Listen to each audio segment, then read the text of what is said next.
Petite vidéo de l'asso Vélo Besançon pour vous emmener de la gare jusqu'au campus universitaire de la Boulois. Si on fait ce trajet, c'est pour montrer la pertinence de la nouvelle piste cyclable qui va donc être inaugurée sur la rue Midol.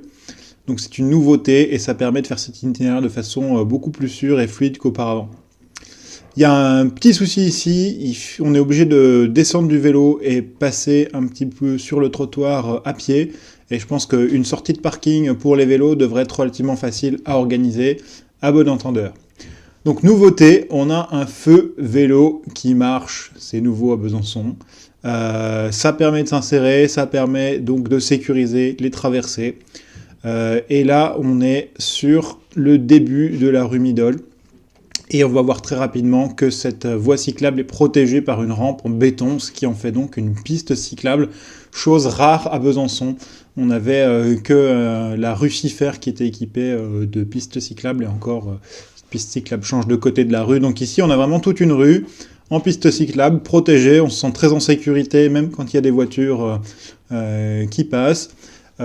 Et cette piste cyclable, elle a aussi permis de supprimer une voie de circulation. C'était une demande forte des riverains de cet espace, un espace résidentiel, mais qui était traversé par un très très fort trafic de transit, alors que la rue de la Paix, à côté, était un itinéraire parallèle, tout à fait équivalent, qui permet donc de faire les mêmes déplacements en voiture. Donc on a fait d'une pierre deux coups, et on est arrivé au bout de cette nouvelle piste cyclable.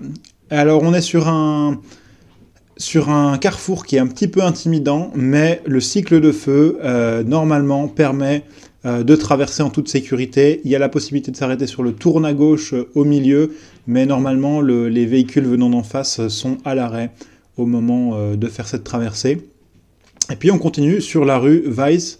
Donc, cette rue Weiss, pour le moment, vous voyez, elle n'est pas équipée pour les cycles, elle n'est pas très accueillante, mais il n'y a pas non plus énormément de trafic dessus, et surtout, elle a été repérée, elle est donc sur un plan global d'aménagement cyclable et il est question de prolonger l'itinéraire de la rue Midol sur cette rue Weiss, sur le même standard d'aménagement pour qu'il y ait une cohérence sur cet itinéraire. Et puis là, on va retourner sur une bande cyclable.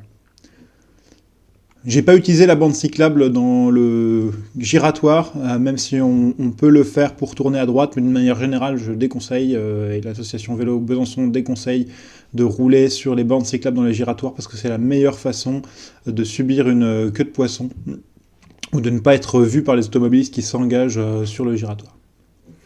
Là, vous voyez, on a doublé quelques voitures, et puis on roule au même rythme que le trafic automobile.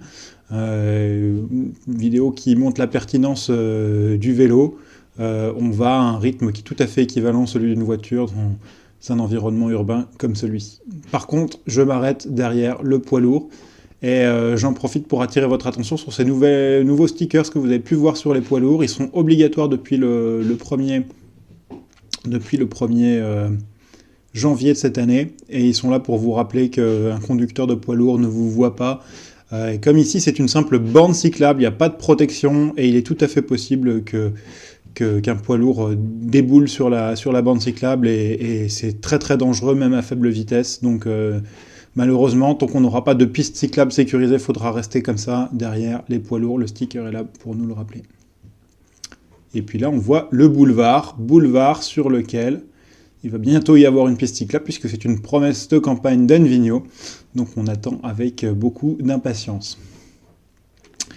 On arrive bientôt sur le campus de la Boulois et on va voir quelque chose qui nous ravit également.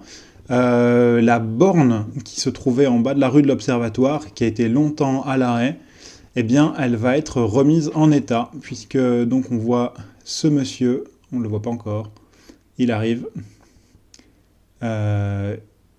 Que vous voyez ici. Donc je me suis un petit peu arrêté pour discuter avec lui. Et donc c'est un monsieur qui travaille pour le Grand Besançon Métropole et il est en train de remettre en service cette borne et il dit que d'ici mardi le problème sera réglé. Donc merci à lui et merci aux équipes qui ont fait en sorte que ce problème soit résolu. Et là on voit la pertinence d'une borne comme ça.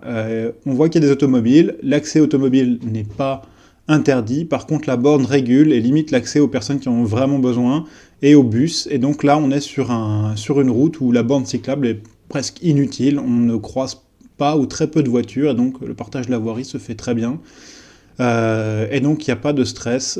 C'est une côte qui est plutôt forte, donc on peut se mettre sur un tout petit rapport, puis mouliner pour arriver à la fac sans transpirer. Donc là, voilà, vous voyez un itinéraire qui a été fait en 10 minutes 30, sans grille de feu rouge et sans transpirer.